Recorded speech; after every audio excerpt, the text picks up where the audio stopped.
सफ़ा नंबर 33 आयत नंबर 48 से सबक शुरू हो रहा है। अऊज़ु बिल्लाहि मिनश शैतानिर रजीम। बिस्मिल्लाहिर रहमानिर रहीम। अवआबाउनल अव्वलून क़ुल इन्नल अव्वलीन वल आखिरीन लमजमूऊन इला मीक़ाति यौमिन मालूम सुम्मा इन्नकुम अय्युहज़्ज़ाल्लूनल मुकज़्ज़िबून लआकिलून मिन शजरिन मिन ज़क़्क़ूम फमालिऊन मिनहल बुतून फशारिबून अलैहि मिनल हमीम फशारिबून शुर्बल हीम हाज़ा नुज़ुलुहुम यौमद्दीन। सदक़ल्लाहुल अज़ीम। इससे पहले जो असबाक हमने पढ़े उनमें अल्लाह तबारक व तआला ने क़यामत के दिन का तज़किरा फरमाया और ये इरशाद फरमाया उस दिन लोगों के 3 ग्रोह होंगे। पहला ग्रोह अल्लाह ने इरशाद फरमाया अस्साबिक़ूनल अव्वलून, वो नेकियों में सबकत ले जाने वाले होंगे। दूसरा ग्रोह फरमाया अस्हाबुल यमीन, वो दाएं हाथ वाले होंगे। तीसरा ग्रोह फरमाया अस्हाबुश शिमाल, वो बाएं हाथ वाले होंगे। वो लोग होंगे जिनका नाम आमाल उनको बाएं हाथ में थमाया जाएगा। इनका तज़किरा हमने कल पढ़ा और आज जो सबक हम पढ़ रहे हैं इस सबक में भी अल्लाह तबारक व तआला उनकी सज़ाओं का तज़किरा फरमा रहे हैं। कल हमने ये पढ़ा था अल्लाह तबारक व तआला ने इरशाद फरमाया कि उनको सज़ाएँ मिलेंगी और उनको सज़ाएँ मिलने की वजह क्या बयान की कि वकानू युसिर्रूना अलल हिंसिल अज़ीम, वो बड़े बड़े गुनाहों पर इसरार करते थे, ज़िद किया करते थे, शिरक पर ज़िद करते थे। और दूसरी वजह क्या बयान की थी, वो ये कहते थे कि जब हम मर जाएंगे और हम मिट्टी हो जाएंगे और हमारी हड्डियाँ रेज़ा रेज़ा हो जाएंगी, क्या बेशक हम अलबत्ता फिर खड़े किए जाएंगे। यानी इस बात को ये बड़ा ही मुश्किल समझते थे कि ये कैसे हो सकता है कि एक इंसान हो, उसको दफन कर दिया जाए, वो मिट्टी में मिल जाए, उसकी हड्डियाँ भी मिट्टी में मिल जाएं, तो इस इंसान को दोबारा बनाना, दोबारा पैदा करना, इस बात को वो बहुत मुश्किल समझते थे। कहते थे ये नहीं हो सकता।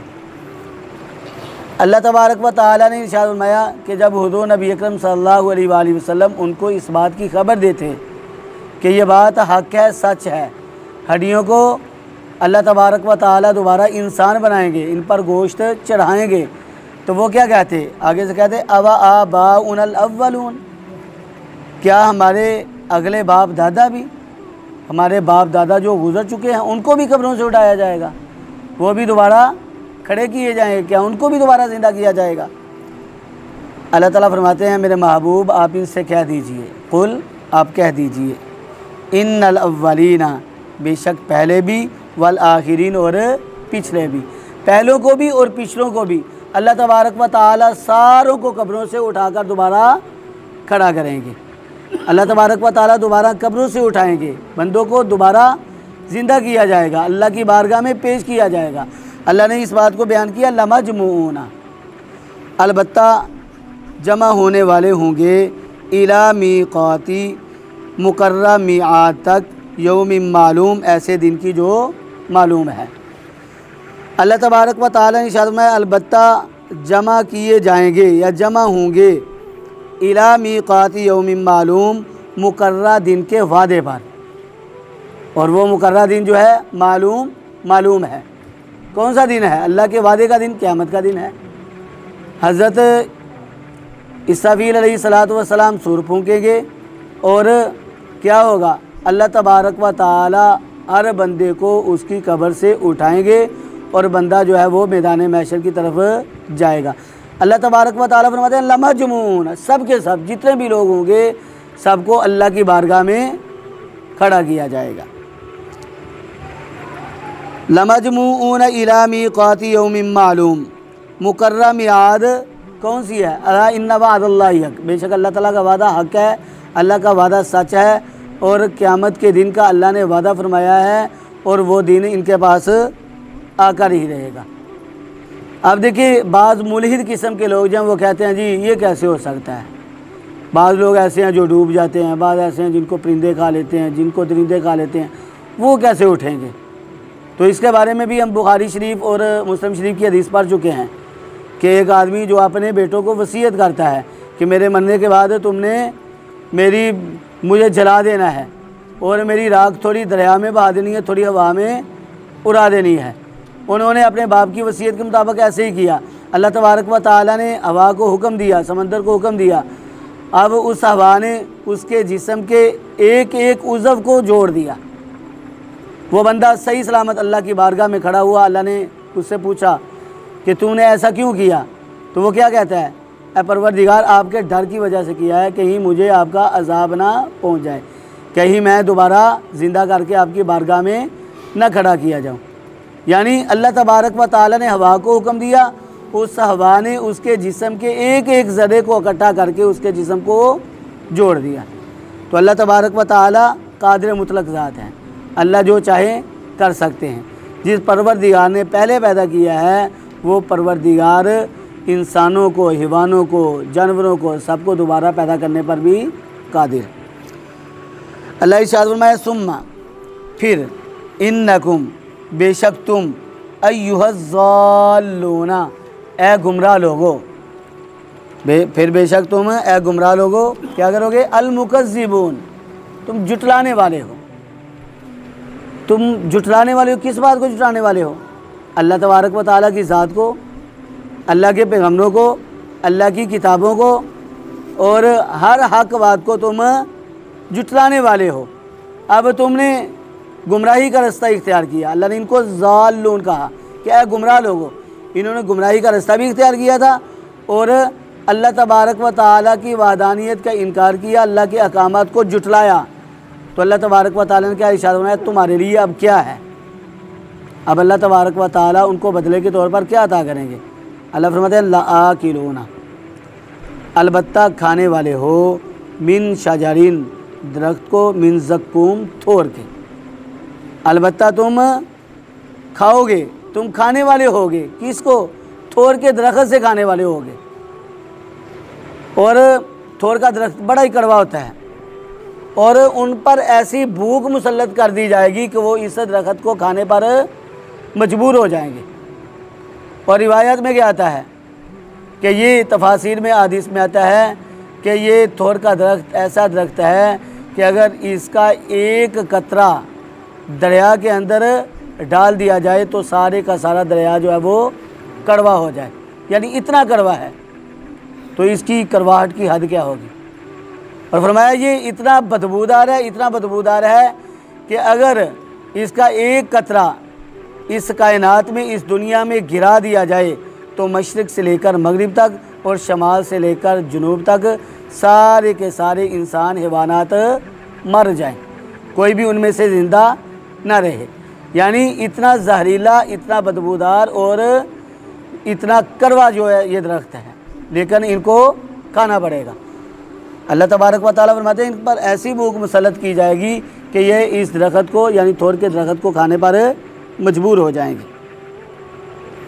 फरमाया फमालिऊना, मालिऊन माला से है, माला कहते हैं बढ़ने को, पस बढ़ने वाले होंगे, मिनहा, इस थोर के दरख्त से, अलबुतून, अपने पेटों को, अपने पेटों को बढ़ने वाले होंगे। उनको भूख ही इतनी लगी होगी, जब शिद्दत की भूख लगी होगी तो फिर ये इसको खाने पर मजबूर होंगे और खाते जाएंगे। अल्लाह तबारक व तआला फरमाते हैं बतौर अजाब के उन पर इस खाने के बाद ऐसी प्यास मुसल्लत की जाएगी कि वो गर्म पानी को पीने पर भी मजबूर होंगे, उनको गर्म पानी पीना पड़ेगा। अल्लाह फरमाते हैं फशारिबूना, बस पीने वाले होंगे, अलैहि, इस पर, मिनल हमीम, गर्म पानी। और वो गर्म पानी इस कदर गर्म होगा कि जब वो उसको होंठों के करीब लेकर जाएंगे तो यशविल वजूह, इनके होंठ जल जाएंगे। अल्लाह तबारक व तआला कुरान पाक में इरशाद फरमाते हैं वहुम फ़ीहा कालिहून। जब वो इस पानी को पिएंगे तो क्या होगा, इनका नीचे वाला होंठ जल जाएगा और जल कर लटक जाएगा। कितना लटके, ये इस कदर बदशक्ल हो जाएगा कि इसका होंठ जो है वो नाफ्ता, नीचे वाला होंठ नाफ तक लटक रहा होगा और ऊपर वाला होंठ जो है वो पेशानी को जा लगेगा। वहुम फ़ीहा कालिहून। अल्लाह तबारक व तआला फरमाते हैं वो बदशक्ल होंगे। और फरमाया कि ये पानी इनको पीना पड़ेगा। यतजर्रउहु वला यकादु युसीगुहु, घूंट घूंट करके पिएगा और ये इसके हलक से नीचे नहीं उतरेगा। वो चंद कतरे जो इसके हलक से नीचे जाएंगे उसकी वजह से क्या होगा, फ़क़त ताअमाहुम, इसकी पेट की आंतरियाँ गल और सड़ जाएंगी और इसके पखाने के रास्ते से बाहर निकल आएंगी। तो अल्लाह तबारक व तआला ने फरमाया फ़शारिबूना अलैहि मिनल हमीम, बस पीने वाले होंगे इस पर मिनल हमीम, गर्म पानी। फरमाया फ़शारिबूना, बस पीने वाले होंगे शुरबा, पीना, अलहीम, प्यासे ऊँट की तरह। क्या मतलब, हीम आयम की जमा है और आयम कहते हैं उस प्यासे ऊँट को जो बहुत ज़्यादा प्यासा होता है, कई दिन तक उसने पानी नहीं पिया होता। अब देखें, ऊँट जो हैं ये बड़ी जफाकश और मेहनती जानवरों में से हैं, सबसे ज़्यादा जफाकश ऊँट होता है और ये कई कई दिन भूख को और प्यास को बर्दाश्त करता है। लेकिन जब ये प्यासा होता है और पानी तक पहुंचता है तो पानी ऐसे पीता है कि पानी पीने के दौरान सांस भी नहीं लेता। तो अल्लाह तबारक व तआला ने दोज़खियों को प्यासे ऊँट के साथ तशबीह दी है कि दोज़खी जब पानी पिएगा तो कैसे पिएगा, प्यासे ऊँट की तरह पानी पिएगा, इतना पिएगा, इतना पिएगा कि उसको ये भी पता नहीं चलेगा कि मैं पी क्या रहा हूँ, दरमियान में सांस भी नहीं लगेगा, बेतहाशा पानी पिएगा। और जब पानी पी लेगा फिर उसके पेट में जो तकलीफ़ होगी, अंदर जल रहा होगा, फिर उसको पता चलेगा ये मैं क्या कर बैठा हूँ। तो अल्लाह तबारक व तआला ने इरशाद फरमाया फ़शारिबूना, बस पीने वाले होंगे शुरबल हीम, प्यासे ऊँट की तरह पीना। ये क्या है, अल्लाह ताला फरमाते हैं हाज़ा, ये इसमें इशारा है, हाज़ा ये नुज़ुलुहुम, उनकी मेहमानी है, यौमुद्दीन, बदले के दिन। बदले के दिन उनकी मेहमानी कैसी होगी, ऐसी मेहमानी होगी कि थोर के दरख्त से उनको खाना पड़ेगा और गर्म पानी उनको पीना पड़ेगा। ये बतौर सज़ा के अल्लाह तबारक व तआला बतौर अज़ाब के इन पर ये मुसल्लत करेंगे और इनको ऐसा करना पड़ेगा, क्योंकि ये क़यामत के दिन को जुटलाते थे, ये मौत के बाद वाली ज़िंदगी से इनकार करते थे। अल्लाह तबारक व तआला ने इरशाद फरमाया अब मौत के बाद हमने तुमको खड़ा किया है, अब तुम्हें पता चलेगा तुम्हारे साथ क्या होने वाला है। अल्लाह तबारक व तआला से दुआ है, अल्लाह तबारक व तआला हमें असहाबुश शिमाल के साथ जैसा सलूक होगा, अल्लाह तबारक व तआला हमें ऐसे इस सलूक से बचाएं। अल्लाह तबारक व तआला हमारा शुमार असहाबुल यमीन और अस्साबिकून अल अव्वलून में फ़रमाएँ। अल्लाह तबारक व तआला उन जैसी सिफ़ात हमारे अंदर पैदा फ़रमाएँ। अल्लाह तबारक व तआला सही मानों में अपने कलाम को समझने वाला और इस पर अमल करने वाला बनाएँ। व आखिरु दावाना अनिल हम्दुलिल्लाहि रब्बिल आलमीन।